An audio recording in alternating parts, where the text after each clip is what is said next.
কল্পনা করুন একটা শহর যেটা সূর্যের আলো থেকে মাইলের পর মাইল মাটির নিচে লুকোনো। দিন নেই, রাত নেই, কেবল কৃত্রিম আলো আর একটা গোপন সময়সীমা। 200 বছর ধরে চলছে সেই আলো, কিন্তু এখন সব আলোই নিভে যাচ্ছে। মানুষ জানেই না তারা কতটা মৃত্যুর কাছাকাছি, কিন্তু 100 বছর আগেই তৈরি হয়েছিল এক গোপন মানচিত্র, যেটা খুঁজে পেলে খুলে যেতে পারে এক অন্ধকার শহরের একমাত্র মুক্তির দরজা। এখন সময়ের বিরুদ্ধে শুরু হয়েছে দৌড়, আর দুজন অজান্তে পা রেখেছে সেই রহস্যের গভীরে। একটা গুড নিউজ দিই, এই চ্যানেলে মাসে 4টা ভিডিও দেওয়া হয়, প্রত্যেক সপ্তাহে একটা। 3টা ট্রেন্ডিং যেসব মুভি আছে সেই সব, আর একটা আপনাদের রিকোয়েস্ট অনুযায়ী। মাসের দ্বিতীয় সপ্তাহের ভিডিওতে যে মুভি এক্সপ্লেনের রিকোয়েস্ট বেশি আসবে, সেই মাসের শেষ সপ্তাহে সেটা নিয়ে স্পেশাল একটা ভিডিও দেওয়া হবে, তাই দ্রুত কমেন্ট করুন। তো মুভির শুরুতে আমাদের কিছু বিজ্ঞানীদের দেখানো হয়, যারা একটি বক্সের মধ্যে একটি নকশা ও দুটো কাচের টুকরো রেখে দেয় এবং তাতে 200 বছরের একটি লক লাগিয়ে দেয়। আমাদের মনে প্রশ্ন জাগতে পারে, তারা কেন এমন করলো? আসলে পৃথিবীতে 2টি সূর্য দেখা দিয়েছিল, যার কারণে তারা বুঝতে পেরেছিল পৃথিবীর মধ্যে এমন কিছু হতে চলেছে যার কারণে পুরো মানব জাতি এবং গাছপালা সমস্ত কিছুই ধ্বংস হয়ে যাবে। তাই তারা সিদ্ধান্ত নিয়েছিল মানব জাতিকে টিকিয়ে রাখার জন্য মাটির নিচে একটি শহর তৈরি করবে, যার নাম দেয় ইম্বার সিটি। উপরে যদি কোনো কিছু হয়ে যায়, মানে সমস্ত কিছু ধ্বংস হয়ে যায়, তাহলে তারা যাতে মাটির নিচে সুস্থ এবং সুরক্ষিত থাকতে পারে। এই বক্সের দায়িত্ব দেওয়া হয় তখনকার সেই শহরের মেয়রের হাতে, কারণ এই শহরে যেই মেয়র হবে তার হাতে থাকবে সেই বক্সটি। এভাবে সময় পার হতে থাকে। বক্সটি যখন 7ম মেয়রের হাতে যায়, তখন তিনি মারা যান, যার কারণে এই বক্সটির খবর কেউ রাখে না। সেটি একটা ঘরের কোনায় ফেলে রাখা হয়। এভাবে পার হয়ে যায় 200 বছর, আর সে বক্সটি অটোমেটিক খুলে যায়। তারপর আমরা দেখতে পাই এই শহরটিকে।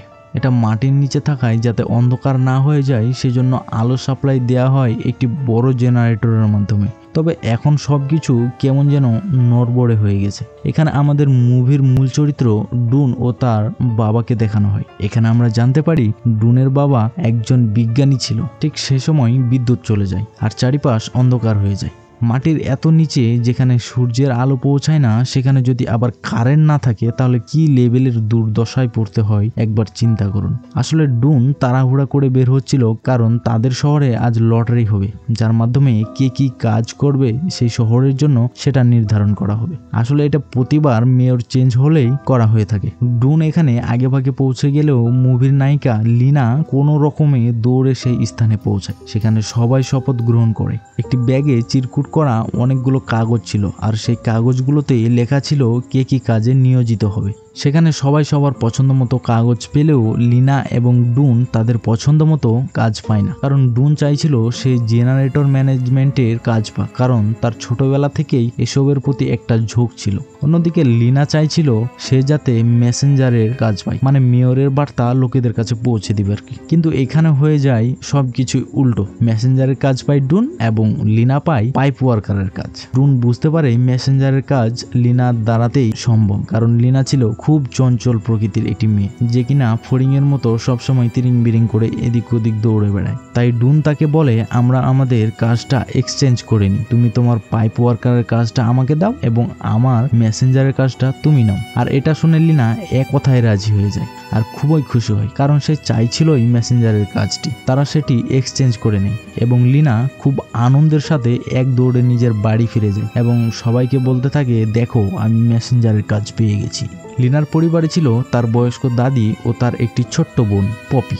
লিনা তার দাদিকে বলে, দাদি দেখো আমি মেসেঞ্জার হয়ে গেছি, কিন্তু তার দাদি তাকে বলে, তুমি কোনো মেসেঞ্জার নও। আর এইখানেই আমরা জানতে পারি লিনার দাদি আর অন্য কেউ নয়, বরং সেই মেয়রের বংশধর ছিল, যে মেয়রের কাছ থেকে সেই নকশা রাখা বক্সের আর কোনো খোঁজ পাওয়া যায়নি। তার দাদি লিনাকে বলতে থাকে, এখান থেকে বের হওয়ার একটি রাস্তা আছে, কিন্তু ভালো করে কিছু বলতে পারে না, কারণ তার অনেক বয়স হয়ে গিয়েছে। আর ঠিক সেই সময় আবারও বিদ্যুৎ চলে যায়, তাই সে তার ছোট বোনের কাছে চলে আসে। লিনা গিয়ে দেখে তার বোন সুতো কামড়াচ্ছিল, আর এই কাজটি তাদের জন্য সমস্যার কারণ হয়ে দাঁড়াবে, যা আমরা কিছুক্ষণ পরেই জানতে পারবো। যাই হোক, অন্যদিকে ডুনের বাবা তাকে একটি নিজের বানানো আবিষ্কার দেয়, যেটাতে অনেক কিছুই ছিল। এটা দিয়ে তালা খোলা যায়, অনেক কাজেই ব্যবহার করা যায়। তার বাবা বলে, এটা তোমার সাথে রাখো, ভবিষ্যতে কাজে আসবে। ডুন বাড়ি থেকে বাইরে বের হয় সে যেতে যেতে দেখে তাদের শহরের একমাত্র স্কোয়ারের নিচে একটি অদ্ভুত প্রাণী পড়ে রয়েছে, যা সে এর আগে কখনো দেখেনি। এই প্রাণীটি কোনো কারণে উড়তে পারছিল না, তাই ডুন সেটাকে ঠিক করে দেয় এবং প্রাণীটি সেখান থেকে উড়ে চলে যায়। এখন ডুনের মাথায় প্রশ্ন জাগে, মাটির নিচে এ উড়ন্ত প্রাণীটি কোথেকে এলো? এর আগে তো এসব কখনো দেখিনি। অন্যদিকে লিনাকে দেখি সে তার বাবার রেকর্ড করা একটি ভয়েস শুনিয়ে পপিকে ঘুম পাড়াচ্ছে, আর সেই ভয়েসে আমরা ডুনের বাবারও কণ্ঠ শুনতে পাই। লিনার বাবার সাথে ডুনের বাবার কি সম্পর্ক ছিল তা আমরা পরেই জানতে পারবো। আমরা দেখি লিনা ফড়িং এর মতো লাফাতে লাফাতে এই শহরের প্রধান কার্যালয়ে গিয়ে পৌঁছায় এবং সেখানে তাদেরকে বলে, দেখো আমি মেসেঞ্জার, এখন আমাকে আমার কাজ বুঝিয়ে দাও। আর সেখানে থাকা লোকটি তার ড্রেস এনে দেয় এবং তাকে পরিয়ে দেয়। লিনাকে রুল সম্বন্ধে বলতে গেলে লিনা বলে, আমার সব কিছুই জানা আছে, আমাকে জ্ঞান দিতে হবে না। আর লিনা সব কিছুই ঘর ঘর করে বলে দেয়, যেটা দেখে সেখানে থাকা লোকটি অবাক হয়ে যায় এবং বলে, আমি খুশি হয়েছি তোমার প্রতি। আসলে লিনা এখানে প্রচন্ড খুশি, কারণ সে তার পছন্দের কাজটি পেয়েছে। সে এক দৌড়ে সেখান থেকে চলে যায়। অন্যদিকে আমরা দেখি ডুন পাইপ ওয়ার্কারের কাজে গিয়েছে। সেখানে একটি বুড়ো তার বস, সে তাকে তার জামা কাপড় দেয় এবং একটি হেলমেট দেয় যেটাতে ছিল লিনার বাবার নাম। সেক্ষেত্রে আমরা জানতে পারি লিনার বাবাও একজন পাইপ ওয়ার্কার ছিল। অন্যদিকে লিনা ক্লারি নামে এক মহিলার সাথে দেখা করতে যায়, যে থাকতো শহরের একদম বাইরে, কারণ সে জায়গায় এই মহিলা সবজি চাষ করত।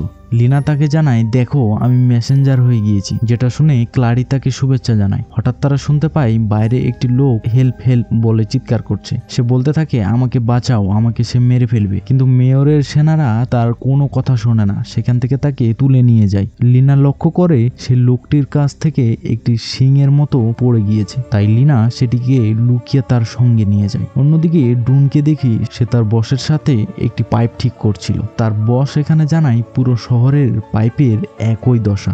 আমার মনে হয় না আমরা আর বেশি দিন এখানে বেঁচে থাকতে পারবো, কারণ এই শহরে থাকা সবগুলো পাইপ ফুটো হয়ে গিয়েছিল, যা কিছুদিন পর সামলানো প্রায় অসম্ভব হয়ে পড়বে। তারা সে পাইপটি ঠিক করে যেতে না যেতেই দেখি সে পাইপটি আবার ফুটো হয়ে গিয়েছে।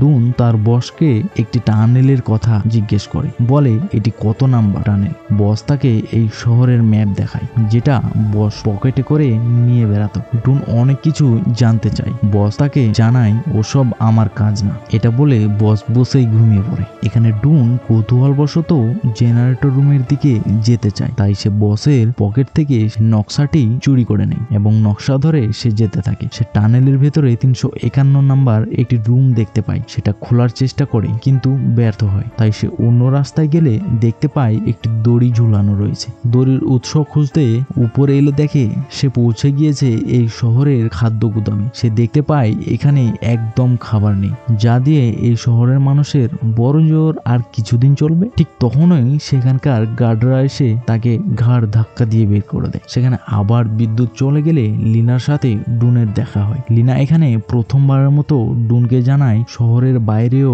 একটা জগৎ আছে যেখানে আমাদেরকে যাওয়া উচিত এবং আমাদের সেটা খুঁজে বের করা উচিত। কিন্তু ডুন তার কোনো কথাতে পাত্তাই দেয় না। লিনা তাকে সেই শিংটি দেয়। ঠিক সেই সময়ে এই শহরের যে জেনারেটর রুম ছিল সেখানে আগুন লেগে যায়, তাই ডুন সেই শিংটা নিয়েই দৌড়ে সেখানে চলে যায়। অন্যদিকে লিনা বাসায় ফিরে দেখে তার দাদি কোনো কিছু একটা খুঁজছে। তার দাদিকে জিজ্ঞেস করলে তিনি জানায়, এটা খুব গুরুত্বপূর্ণ, যা আমার দাদা বলে গিয়েছে। লিনা ভাবে বয়স্ক হয়ে গিয়েছে, সেই কারণে হয়তো বা এসব বলছে, তাই সে তার বোনের কাছে চলে যায়। গিয়ে দেখে তার বোন সে বক্সটি খুলে সেই ম্যাপের একদম 12টা বাজাই দিছে। ছিঁড়ে ফাড়ে চাবায় একদম একাকার অবস্থা। তবে লিনা এ ব্যাপারে কিচ্ছু জানতো না, তাই সে মনে করে হয়তো এটা কোনো সাধারণ বক্স আর এটা সাধারণ কোনো কাগজ। তাই সে বক্সটি এবং তার বোনকে নিয়ে বাইরে আসে। ঠিক তখনই তার দাদি বক্সটি দেখে চিনে ফেলে। তিনি বলেন, তুমি এটা কোথায় খুঁজে পেয়েছো? হ্যাঁ, এই বক্সের কথাই তো আমি তোমাকে বলছিলাম এতদিন থেকে। ঠিক তার দাদি তাকে ক্লিয়ারলি বলতে পারে না এই বক্সটা কিভাবে ইউজ করে বা কোথায় কি আছে না আছে। পরবর্তীতে দেখানো হয় লিনা একটি মেসেজ পৌঁছানোর কাজ এসেছে, যেটা তাকে পৌঁছে দিতে হবে এই শহরের মেয়রের কাছে। তাই সে মেয়রের অফিসে যায়। সেখানে গিয়ে দেখে এখানে এর আগে যত মেয়র ছিল তাদের প্রত্যেকের ছবি আর্ট করে বাঁধানো ছিল, যাদের মধ্যে সে দেখে তার বংশধরের একজনের হাতে বক্সটি ছিল, যেটি সে কিছুক্ষণ আগেই তার বাড়িতে দেখেছে। মেয়রের কাছে কাছে গেলে আমরা দেখতে পাই লিনাকে দেখে মেয়র কোনো কিছু একটা লুকোচ্ছে। লিনা মেসেজটি তাকে পৌঁছে দিয়ে সে ওখান থেকে চলে আসে। অন্যদিকে ডুনকে দেখি সে শিংটি নিয়ে গবেষণা শুরু করে দিয়েছে। সে তার বাবাকে বলে, তুমি কি বলতে পারো এটা কিসের শিং? উত্তরে তার বাবা তাকে জানায়, আমি কিচ্ছু বলতে পারবো না এই বিষয়ে, আর আমি চাই তুমি এসব থেকে একদম বিরত থাকো। ডুন এখানে একটি বই থেকে জানতে পারে এটি একটি গোবরে পোকার শিং, কিন্তু গোবরে পোকা তো ছোট, তাদের এত বড় শিং হয় কিভাবে? এই বিষয়টা তার একটু খটকা লাগে। অন্যদিকে লিনাকে দেখি ম্যাপটিকে জোড়া লাগাচ্ছে। সে বক্সে থাকা কাচের একটি টুকরোও পায়, তবে একটি কাগজের টুকরো মিসিং ছিল। তার দাদিকে একটি ডাক্তার দেখতে এসেছিল। তিনি জানায় তোমার দাদির অবস্থা খুবই খারাপ, যেটা শুনে লিনার মন খারাপ হয়। লিনা বলে, আমার ছোট বোনকে একটু দেখবেন, তার কি হয়েছে? আসলে তার বোন গতদিন থেকে কেসে চলেছিল।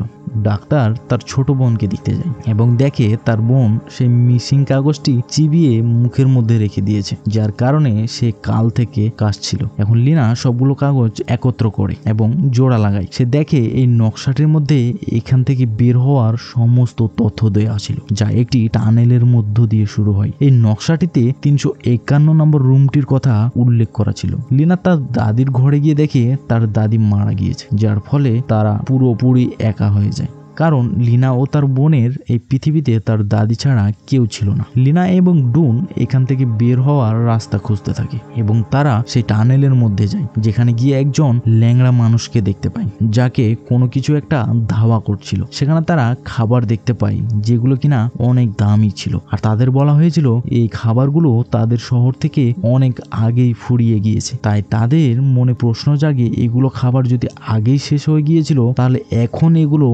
থেকে এলো। ঠিক তখনই যে শিংটি তারা পেয়েছিল, সেই ক্রিয়েচারটি সেই জায়গায় চলে আসে। তারা একটি জায়গায় বসেছিল এবং লিনা দেখে ডুন যে হেলমেটটি পরে রয়েছে সেটিতে তার বাবার নাম লেখা রয়েছে। তার বাবা কে ছিল সেটা জানতে লিনা আবারও সেই আন্টির কাছে যায়। তার কাছে জানতে চায়, আমার বাবা কি করত, আমার বাবা কে ছিল, আমায় সব কিছু জানাও। এক পর্যায়ে সে ভদ্রমহিলা তাকে জানায়, তোমার বাবাও সেই সময় জানতে পেরেছিল এখান থেকে বের হওয়ার কোনো এক রাস্তা রয়েছে, তাই তোমার বাবা সে মোতাবেক কাজ করত এবং একটা পর্যায়ে এসব করতে গিয়ে তোমার বাবা মারা যায়। এটা শুনে লিনা অনেক কষ্ট পেয়ে বাড়ির উদ্দেশ্যে রওনা দেয়। যেতে যেতে সেই লোপারকে দেখতে পায়, যে এই শহরের খাদ্য গুদামের দায়িত্বে ছিল। সে খুঁড়িয়ে খুঁড়িয়ে হাঁটছিল। এর থেকে আমরা বুঝতে পারি কিছুক্ষণ আগে ওই ক্রিয়েচারটি আর অন্য কাউকে নয়, বরং লুপারকে ধাওয়া করছিল।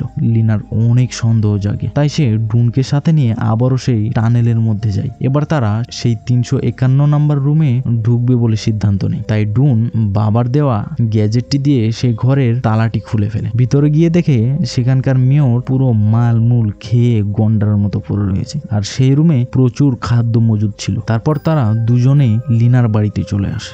ডুন লিনার ছোট বোনকে ঘুম পাড়ানোর জন্য সেই টেপ রেকর্ডার চালায়। সেখানে ডুন তার বাবার কণ্ঠ শুনতে পেয়ে কিছুটা হতভম্ব হয়ে যায়, তাই সে তাড়াহুড়ো করে তার বাবার কাছে চলে আসে। ডুন তার বাবার কাছে জানতে চায়, তোমার সাথে লিনার বাবার কি সম্পর্ক? তখন তার বাবা তাকে জানায়, আমরা দুজনে এই শহর থেকে বের হওয়ার জন্য অনেক চেষ্টা করেছি, কিন্তু আমরা সফল হইনি, বরং এর ফলে আমার সবচাইতে ভালো বন্ধু লিনার বাবাকে হারিয়েছি। তারপর থেকে আমি এসবে আর কখনো যাইনি। অন্যদিকে তিরিং বিরিং লিনা সবকিছু বলে দিতে যায় শহরের থানাতে আর কি। সেখানে একজনকে বলে, আরে ভাই, আমাদের মেয়র তো সব খাবার একাই খেয়ে নিয়েছে, এখন আমরা কি খাবো? তাই সেই অ্যাসিস্ট্যান্ট বলে, চলো দেখি আজকে মেয়রের একদিন কি আমার যে কয়দিন লাগে। লিনাকে ভুলাই ভালাই মেয়রের রুমে নিয়ে যায়। না অন্য কিছু করতে না, কারণ তার কর্মচারীগুলাও মেয়রের গোলাম ছিল। মেয়র যা বলতো তারা সেটাই করত। লিনা সেখানে গিয়ে দেখে মেয়রের কাছেও ঠিক সেরকম একটি কাচের টুকরো রয়েছে, যেটা সে বক্সের মধ্যে পেয়েছিল। মেয়র আবার দেখে ফেলে লিনার কাছে একটি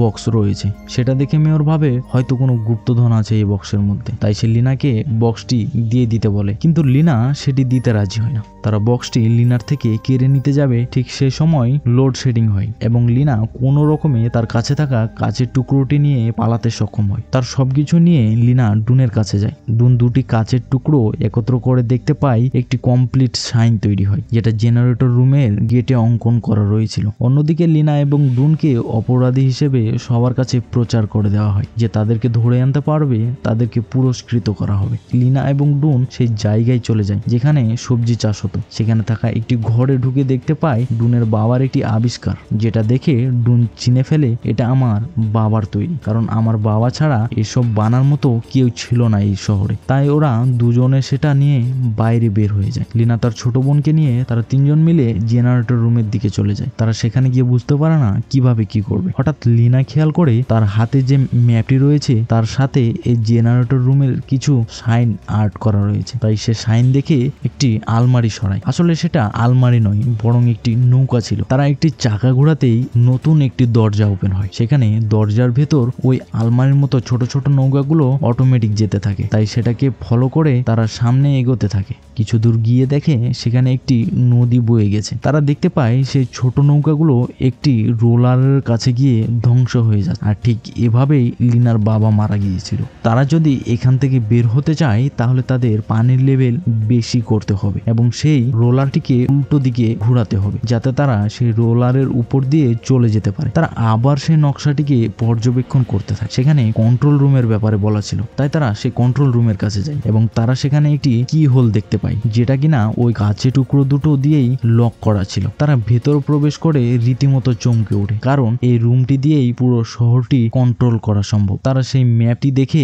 একটি সুইচ ঘুরিয়ে দেয়, যার ফলে সেই রোলারটি উল্টো দিক দিয়ে ঘুরতে শুরু করে। তাই পানির লেভেল দ্রুত গতিতে বাড়তে থাকে। তারা সেই সুইচগুলো চালু করার কারণে তাদের শহরের কারেন্টের ভোল্টেজ বেড়ে যায়, বাল্বগুলো ব্লাস্ট হতে থাকে। সেই সময় ডুনের বস অ্যালার্ট সাইরেন শুনে সেই রোলারটি ঠিক করতে চলে যায়। পুরো শহরে পানি প্রবেশ করা শুরু করে দিয়েছে। আর এইসব দেখে তাদের মেয়র ভাবে হয়তো আজকেই শেষ দিন, আজকেই হয়তো কিয়ামত হবে। তাই সে পালিয়ে সেই 351 নম্বর রুমে ঢুকে পড়ে। এখানে যে পরিমাণে খাবার আছে তা দিয়ে আমার জীবন চলে যাবে। কিন্তু ঠিক তখনই সেই ক্রিয়েচারটি এসে তাকে মেরে ফেলে। অন্যদিকে আমরা দেখি ডুনের বস মার্টিন তার সাথে সেই রোলারটি ঠিক করছিল, কিন্তু অনেক পুরনো হওয়ায় সেটা প্রায় অকেজো হয়ে পড়ে। সেটাকে যতক্ষণ ধরে রাখা হবে ততক্ষণই চলবে। পরিস্থিতি ভয়াবহ হলে ডুন লিনা ও লিনার বোনকে নিয়ে চলে যেতে চায়। সেখানে বস কেউ বলে তুমিও আমাদের সাথে চলো, কিন্তু বস তাদের জানায় তোমরা যাও, আমি যাব না। তাকে অনেক বলার পরেও যেতে রাজি হয় না। তাই তারা তিনজনে একটি নৌকাতে বসে যেতে থাকে। একটি পানির বড় স্রোত এসে তাদের সেই রোলারের উপর দিয়ে ভাসিয়ে নিয়ে যায়। তারা অদ্ভুত কিছু জায়গা পার করছিল। তারা টানেলের মধ্যে দিয়ে একটি শেষ জায়গায় এসে পড়ে, যেখানে একটি অনেক লম্বা সিঁড়ি তৈরি করা ছিল। তারা সেই সিঁড়ি বেয়ে উপরে ওঠে এবং দেখে চারিদিকে পুরো অন্ধকার। তারা কিছুটা হতাশ হয়ে পড়ে। তারা ভাবে হয়তো আমরা ঘুরে ফিরে আবারও সেই শহরের মধ্যেই পৌঁছে গিয়েছি। তাদের নতুন জায়গায় যাওয়ার ব্যাপারটা ভুল ছিল। তারা সময় নষ্ট করেছে শুধু। আসলে তারা পৃথিবীতে পৌঁছেছে রাত করে, আর রাতে পৌঁছলে তো অবশ্যই অন্ধকারে দেখা যাবে। সকাল হতেই বাচ্চা মেয়েটির ঘুম ভেঙে যায়। সে ডুন এবং লিনাকে ডেকে দেখায় সেখানে সূর্য উঠেছে। তারা এর আগে কখনোই এমন কিছু দেখেনি, কারণ তারা মাটির নিচে ছিল। তারা চারদিকে সবুজ দেখে এবং সূর্যের আলো দেখে অনেক খুশি হয়। 200 বছর পার হয়ে যাওয়ায় পৃথিবী আবার আগের মতো হয়ে গিয়েছিল। তারা সেই শহরটিকে দেখতে পায় একটি বিন্দুর মতো। তাই ডুন একটি কাগজে সমস্ত কিছু লিখে একটি পাথরের সাথে সেটিকে বেঁধে সেই শহরে ফেলে দেয়। সেই কাগজটা আবার পায় ডুনের বাবা। সেটা দেখে তিনি খুব খুশি হয়, কারণ তিনি যেটা পারেননি সেটা তার ছেলে করে দেখিয়েছে। এবার তারা সবাই এই অন্ধকার দুনিয়া ছেড়ে আলোর দুনিয়াতে যেতে পারবে। আর এভাবেই হ্যাপি এন্ডিং এর সাথে মুভিটি শেষ হয়।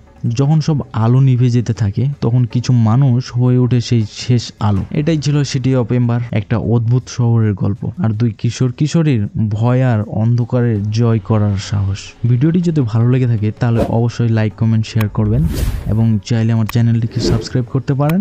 এই চ্যানেলে অজানা সব গল্প আসে। পরেরটা থাকবে হয়তো আপনার প্রিয় মুভির হারিয়ে যাওয়া এক সত্য।